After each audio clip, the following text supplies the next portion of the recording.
Dear students, we are solving the IB Math AAHL past paper questions, and currently we are solving the IB Math AAHL May 2023 paper 2 time zone 2 past paper. Today we will be solving the question number 8 of this paper. You will be getting the links to all the previously solved questions of this paper and of the other papers in form of playlists in my channel NS Online Math Tutoring Classes.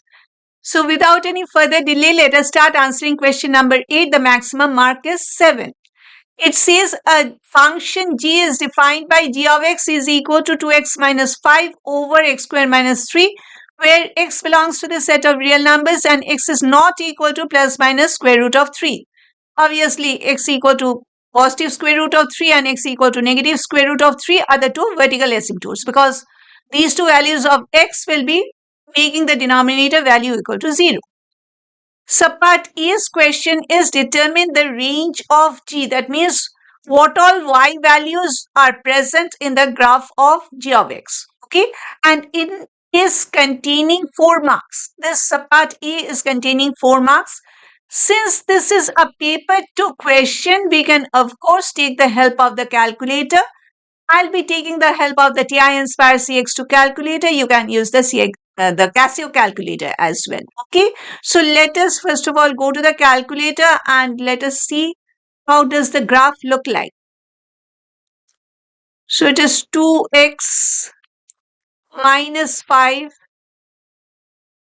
over x square minus 3, and enter. And I have to get the minimum points coordinates and the maximum points coordinates, because we are seeing that y values can be everything more than the y coordinate of the minimum point. So first of all, let us get the coordinates. Okay, and the maximum point.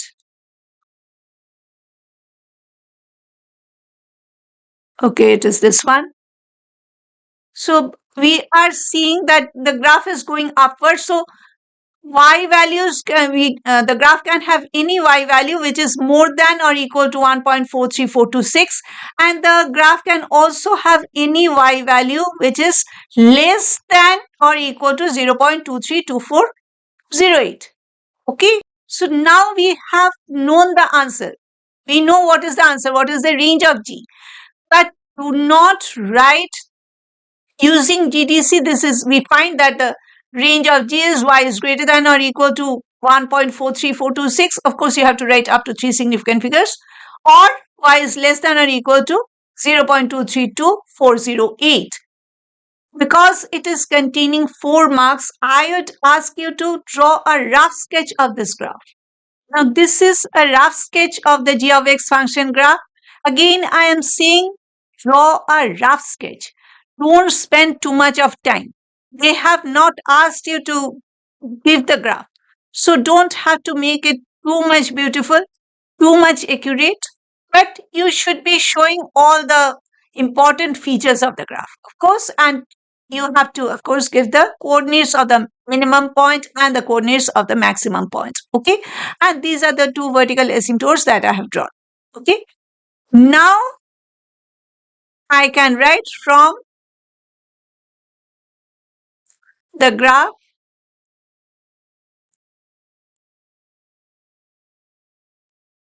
we find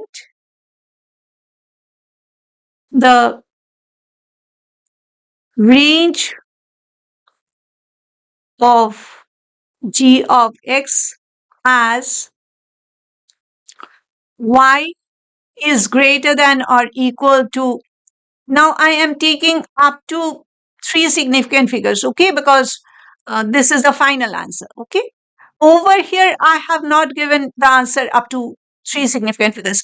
I have taken the x coordinate up to 3 significant figures, but I have given more number of digits for the y coordinate for both the cases, the minimum and the maximum points. Okay, but now when I am writing the final answer, I'll be giving the answer up to 3 significant figures. Okay, So y is greater than or equal to 1.43 or y is less than or equal to 0.232.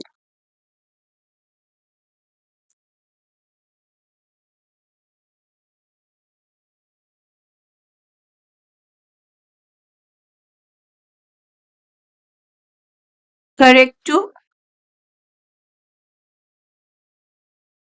three significant figures. Okay. Now coming to the subpart B.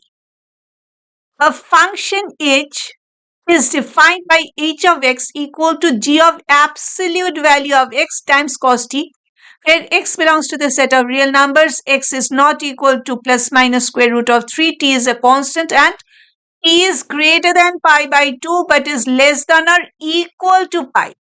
Okay, t is not equal to pi by 2, but t can be equal to pi.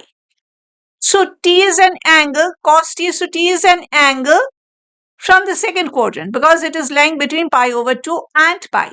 Okay. Now the subpart B's question is find the set of values of x such that h of x is less than or equal to 0. Now the h of x expression is containing two parts. The g of absolute value of x and the cos t. These two are getting multiplied. And the product is less than or equal to 0. When can the product be less than or equal to 0? When one of them is positive and the other is negative, because if both are positive, the product has to be positive. Again, if both are negative, even then the product will be positive. Negative times negative is positive. So the product will be negative only when one of them is positive and the other is negative. And since t is an angle from the second quadrant, cos t has to be negative.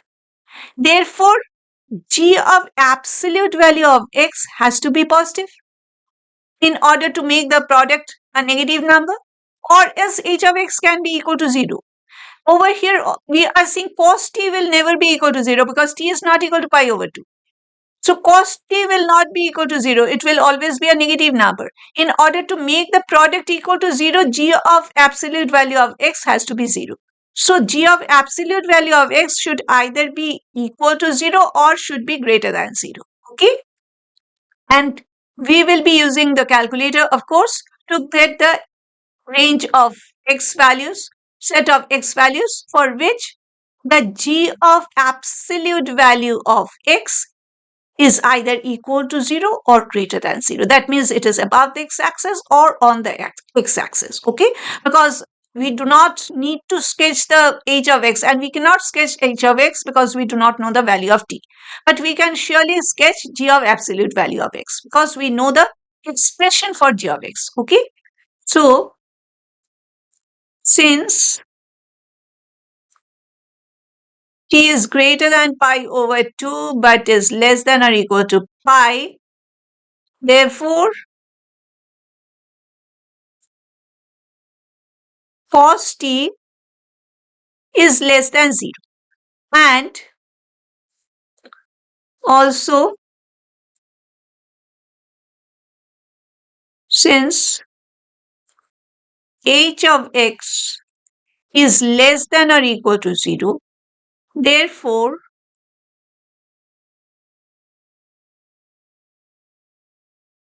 g of absolute value of x has to be greater than or equal to 0. Okay? Now, first of all, let us get the expression for g of absolute value of x. We know the expression for g of x. The only modification that we have to do is we will be writing absolute value of x wherever we are having x in the expression of g of x. Okay, so it is 2 times absolute value of x minus 5 over, for x square you may write it as x square or you may write it as absolute value of x whole square, because what is the absolute value of x? In case x is a negative number, absolute value of x will be a positive number. Means if x equal to negative 2, absolute value of x is positive 2. We just remove the negative sign. That is the absolute value. Okay. So when we are squaring a number, doesn't matter whether it is negative 2 or positive 2. On squaring -2, we get +4. On squaring +2, we get the same value, +4. So x square will always be a positive number, and therefore you may either write absolute value of x whole square, or you may simply write x square. Okay, both are the same. Okay, if you want, I can write absolute value of x whole square minus 3. So this is the expression for g of absolute value of x, which has to be greater than or equal to 0. Okay, so first of all, let us sketch this. Okay, and g of x is f1 of x. Okay, so let me just go to this part, and it should be f1 and absolute value x and enter. So this is the graph for the, or I can take it over here. This is the graph for the g of absolute value of x. Okay, you can enter the expression once again. But since I have entered the g of x expression, which is stored in the f1x function, f1 function, I have just taken f1 and then the input is the absolute value of x. You can do that, or else you can again enter the whole function expression. I have given you the function expression. Okay. So now we have to get the x values for which the function is above the x-axis or on the x-axis. When the function is on the x-axis, means it is the 0 of the function, then g of absolute value of x is equal to 0. That means h of x equal to 0. And when the function is above the x-axis, g of absolute value of x will be greater than 0, and the h of x will be less than 0. Okay, so for that we need to get the zeros. So analyze graph 0. This is the first 0. Analyze graph 0. This is the second 0. Okay. So we are seeing for x values less than -2.5, the function is above x-axis. And when x value is equal to -2.5, the function value is equal to 0. We can take both of them.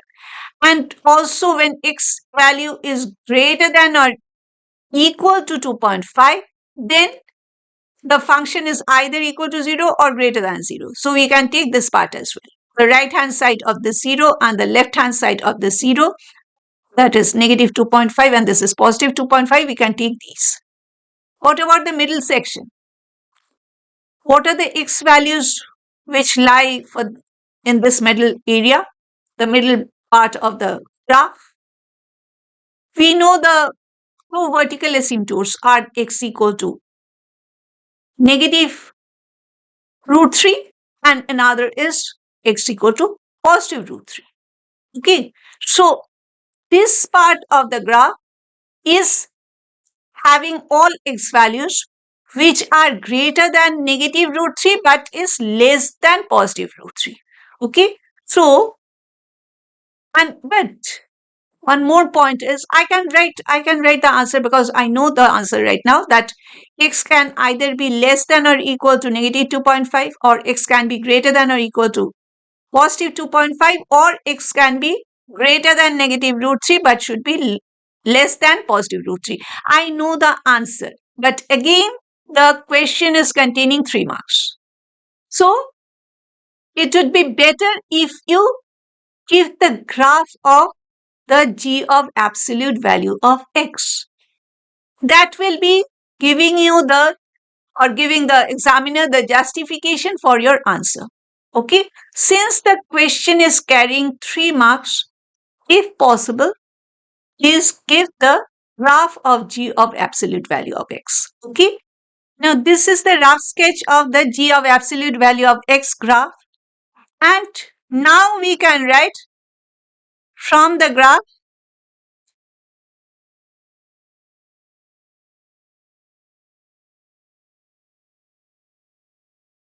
we find g of absolute value of x is greater than or equal to 0 for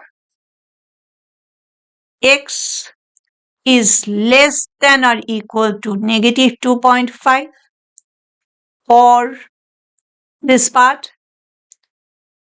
x is greater than negative root 3 but is less than positive root 3 or x is greater than or equal to positive root 5, 2.5 rather, sorry. So, but the question is saying find the set of x values for which h of x is less than or equal to 0. So, you cannot keep the final answer as this. So, therefore, h of x is less than or equal to 0 for x less than or equal to negative 2.5 or x is greater than negative root 3 but is less than positive root 3 or x is greater than or equal to 2.5. Okay, less than or equal to negative 2.5. The middle section is x is greater than negative root 3 but is less than positive root 3, and the right side is x is greater than or equal to 2.5. You give the graph, this says everything. Okay, just you write the answer, that will explain the whole thing. Okay.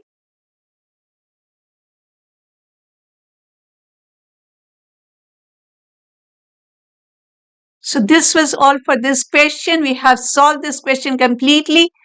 Thank you for staying with me till the end. I'm Nilanjana Sanyal. I'm an online IB Math ESL and HL level tutor.